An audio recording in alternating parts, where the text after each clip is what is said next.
Saludos cordiales, mi nombre es Ashley de Jesús Rodríguez y en el día de hoy estaré hablando acerca de algunos signos y síntomas oftalmológicos.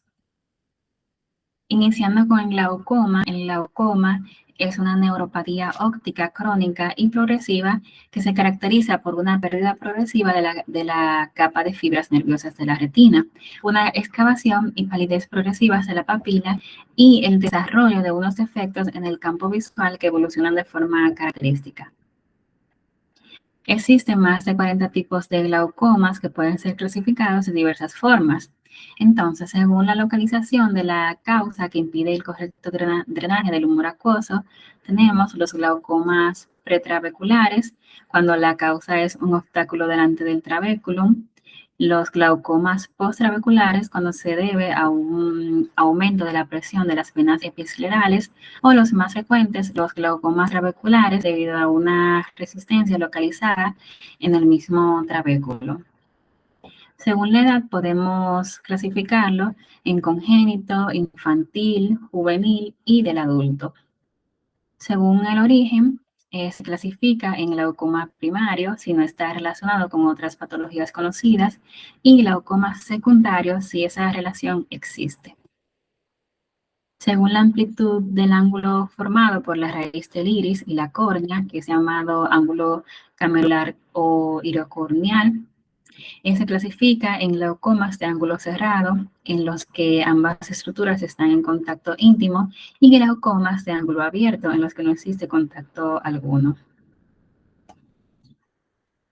En cuanto a su epidemiología, la prevalencia del glaucoma es del 1.5 al 2% en individuos mayores de 40 años y mayor cuando son mayores de 60 años.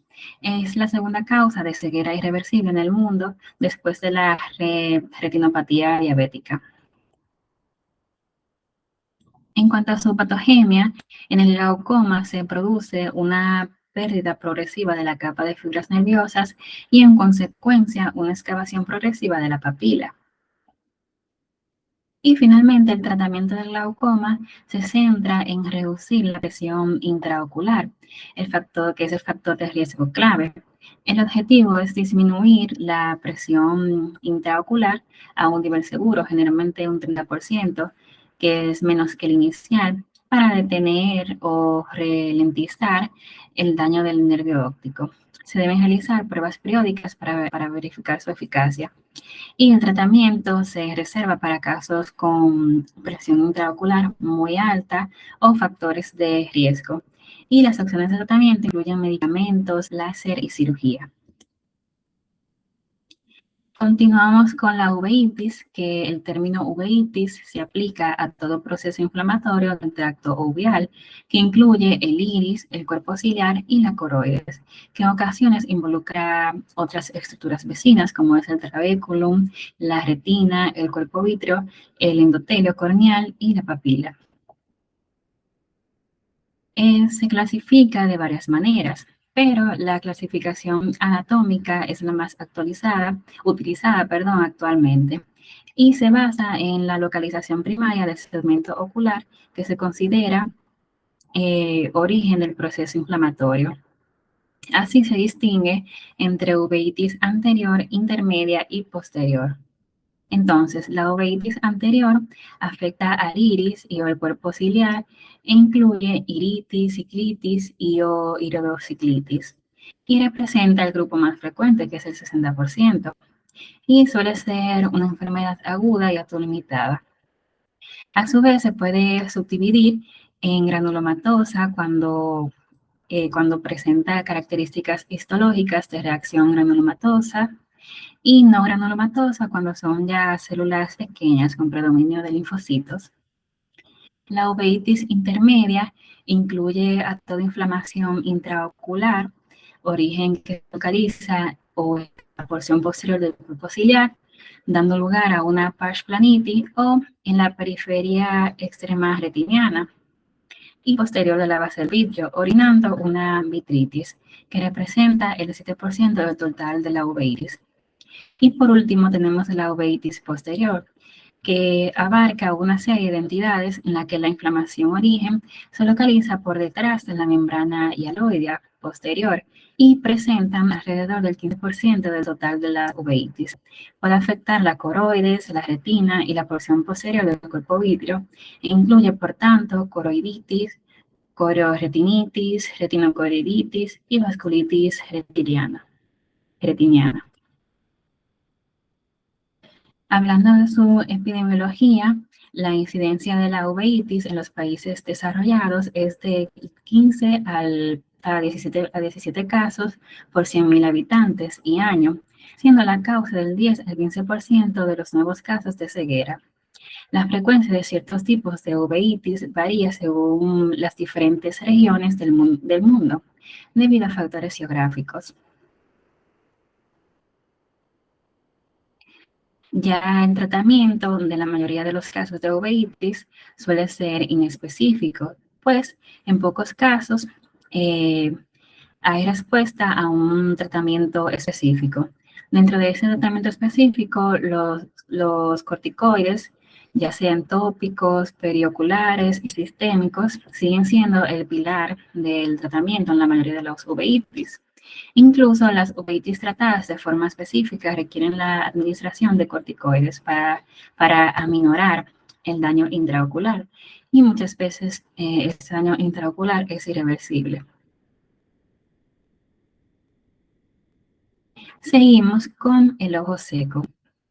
Con el término de ojo seco nos referimos a una variedad de alteraciones oculares de diversas etiopatogenias, pero que comparten alteraciones de la superficie ocular con síntomas de disconfort, sensaciones de sequedad y o sensación de cuerpo extraño. En este padecimiento ocular se produce una escasez o una falta de lágrimas adecuadas.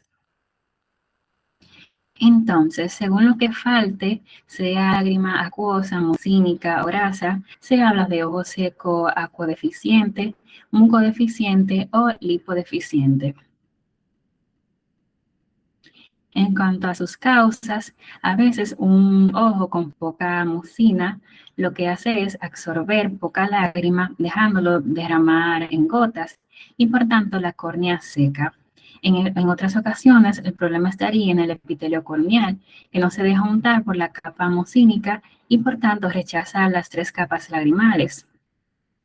Y básicamente existen 2 formas de ojo seco, dependiendo de su origen, que son por insuficiencia lagrimal o por exceso de evaporación. Por último, tenemos la queratitis. Los procesos inflamatorios corneales corresponden en líneas generales como en los demás tejidos, con la diferencia de que al ser la córnea un tejido avascular, los fenómenos vasculares correspondientes a la inflamación se van a localizar a nivel del limbo esclerocorneal y en el iris. Por tanto, los signos inflamatorios corneales se van a manifestar fundamentalmente en el segmento anterior. Estos signos son hiperemia de los vasos del limbo, miosis y presencia de células y oxidado en la cámara anterior, que es lo que se conoce como efecto Tyndall. Estos signos vienen producidos por la estimulación de terminaciones nerviosas y liberación de productos químicos de la inflamación que van a producir una estimulación del músculo liso con vasodilatación y por tanto aumento de la permeabilidad vascular y ruptura de la barrera hematoacuosa. Además, las enfermedades corneales son siempre procesos muy peligrosos, ya que pueden evolucionar hasta la pérdida total de la visión e incluso comprometer la unidad anatómica, o sea, la pérdida del ojo. En cuanto a sus causas, estas son la sequedad ocular u ojo seco, que fue lo que expliqué anteriormente, infecciones víricas provocadas, por ejemplo, por herpes simples, infecciones bacterianas por hongos, amebas o parásitos, lesiones oculares que pueden dar lugar a una queratitis no infecciosa, el contacto de los ojos con sustancias tóxicas o agua contaminada y otras causas como la exposición al sol, cierre incompleto del párpado, entre otros. Ya la clasificación, estas se clasifican en infecciosas y no infecciosas. Entre las infecciosas tenemos úlceras corneales bacterianas, queratitis pírica, entre otros. Y entre las no infecciosas tenemos la úlcera corneal inmunológica, úlceras marginales y etcétera.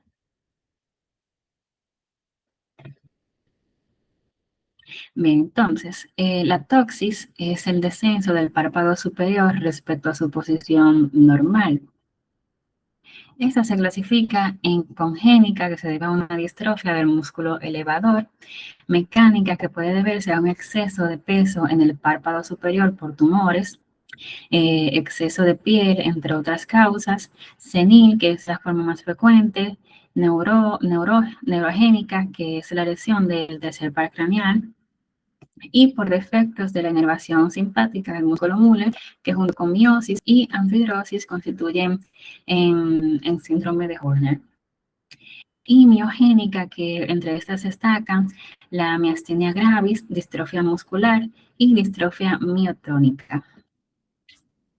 Su tratamiento suele tratarse quirúrgicamente mediante un proceso llamado blefaroplastía, que el fin de esta cirugía es reparar el tendón que levanta el párpado o conseguir que el músculo recupere el tono habitual. Muchas gracias.